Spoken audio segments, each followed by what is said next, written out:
I'm too young, I shouldn't be tied down. Helen sat across from me that day, her voice soft like an apology, but every word cut deep. She said she wanted to explore more possibilities to see what kind of people were out there. 3 years of us, she ended with a single sentence. I didn't try to stop her, I just said go ahead, don't look back. 6 months later, she stood at my door crying like a child, begging me for another chance. I just looked at her calmly and said, I don't need you anymore. Her face lost color under the streetlight like she suddenly saw her own reckoning. We met at a friend's gathering back then. She smiled bright and approached me. That smile let me drop my guard, thinking I had found someone to share life with. She liked excitement, I was used to quiet, but she said she liked my steadiness. I believed her, thinking complementing each other was the power of love. Over 3 years we moved, dealt with long-distance reunions. I fixed her computer, picked her up from work. On nights after her exams, I waited downstairs with her favorite ice cream.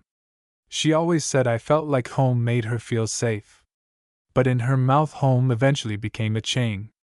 That day at dinner, her fork tapped lightly on the plate. While I was sketching the layout of our new apartment, she suddenly put it down. Brian, we need to talk. I looked up, saw her smiling, but not at me. She said she was 25, too young, not wanting to be tied down for life. I asked if there was someone else. She shook her head, said she just wanted to see the world outside. She reached out for me, I stepped back. She still smiled, said maybe in the future we could be together again. That smile had a condescending certainty, as if everything was under her control. I just said, if you leave, don't come back. She froze for a few seconds, then laughed. Don't be so dramatic, Brian, everyone will have a break period. I stood up, placed the bill on the table, said good luck. After that day I deleted all her contacts. The apartment alone was quiet, even the curtains seemed new. I returned the lease, lost the deposit, but felt like a weight had lifted. Focused on work, attended training, got promoted. Colleagues said I seemed like a different person, more composed. I knew it wasn't change, just learning not to waste time. She wanted to see the world, so I let her go. On social media, she smiled at parties with different people every week. I just watched, then put the phone down. 2 months later, messages started coming back. Her friends said she was doing well, others said she couldn't sleep. I didn't reply. Later, a strange number sent a message saying she was struggling, hoping I would see her. I deleted it. Later, she appeared at my usual coffee shop. I grabbed my coffee to leave. She greeted me with a smile. What a coincidence. I looked at her, said, you know I come here every day.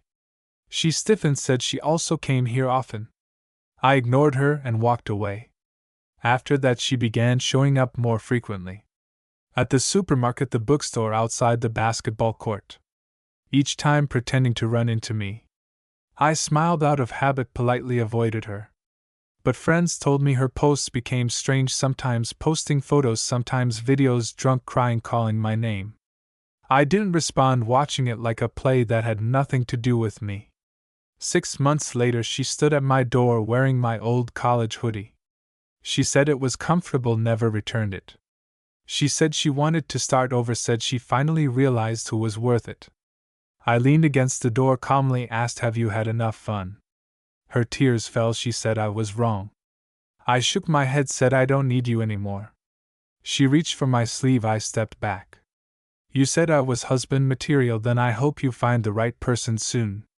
The door closed, she cried outside. The next day she started calling. Different numbers, same tone. Can't we really talk again? I hung up. Then she made excuses to appear at my office front desk, saying she needed to deliver lunch. I had security escort her out. Flowers were sent with a card saying always yours. I threw them in the break room, let colleagues take them. During that time, she wrote long posts on social media saying she lost true love. Tagged mutual friends, saying I was too proud to forgive. I didn't respond, but her behavior escalated. My mother received her call. That night, Mom asked, are you being too cruel? I explained. She left, and Mom was silent for a moment, only said don't give her hope. The next day her mother called, voice heavy. How could you hurt her like this? I said she left herself. She paused before hanging up, saying you'll regret it.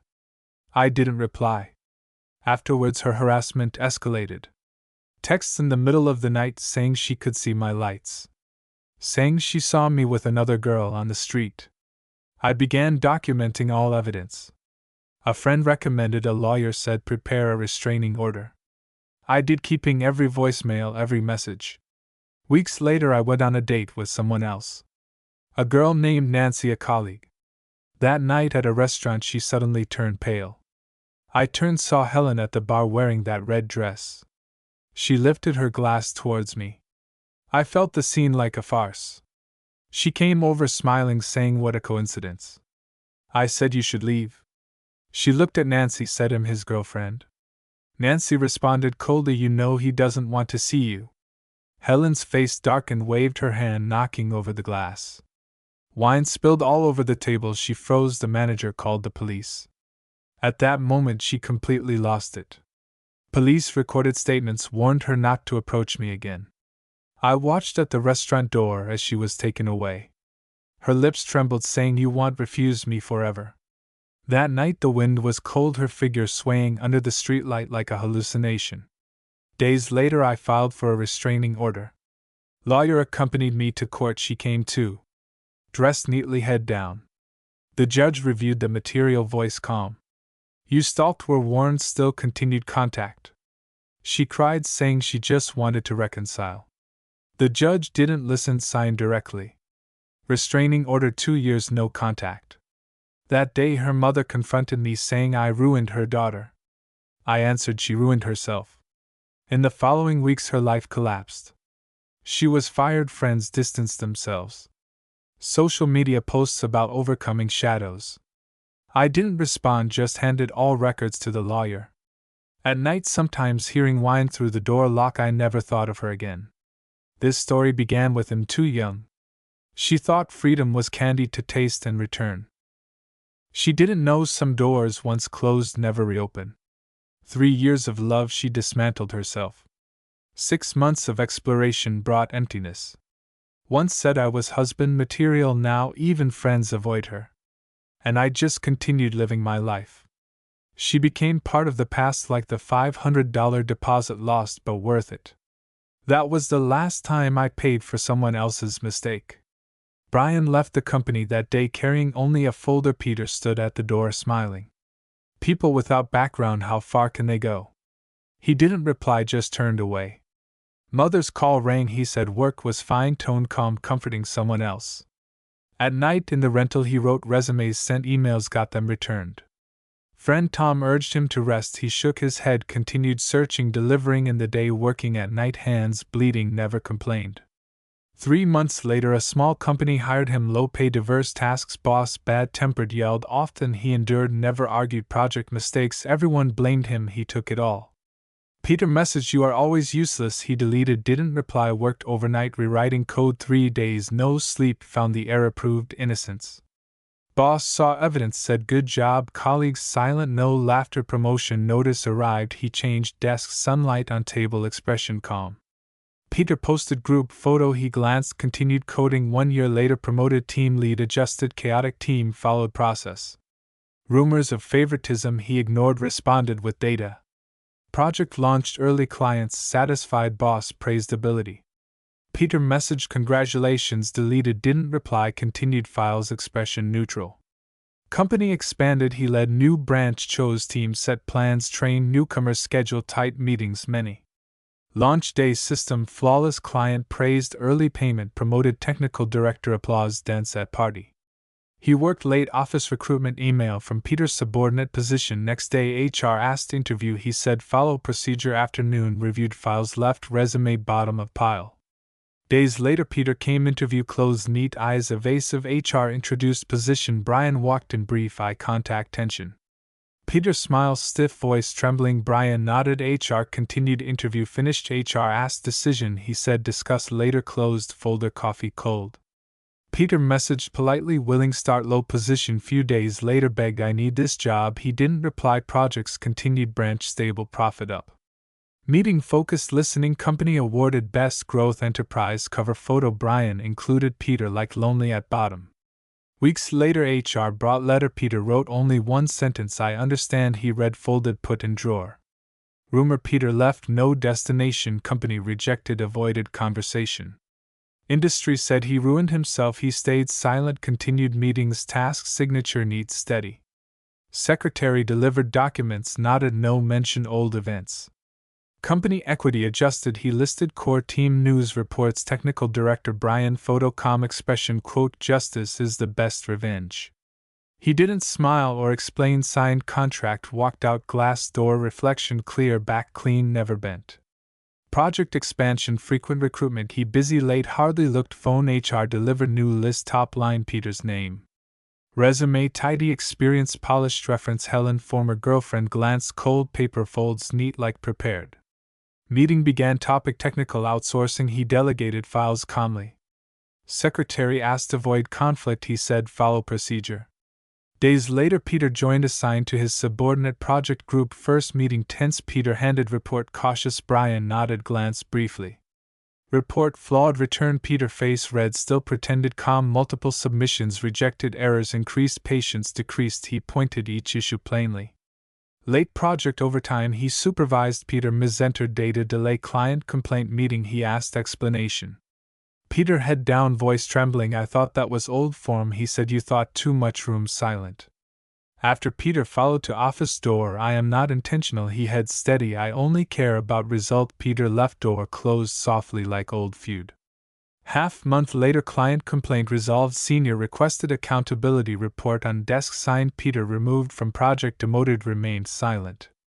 That night, office unusually quiet. Peter's desk half empty, only chipped mug. He glanced left, turned left, elevator, mirror, cold face. Days later, Helen's email arrived, harsh accusation, private vengeance, familiar reproach. He said, please file formal complaint. Next day, company received letter, listed baseless claims.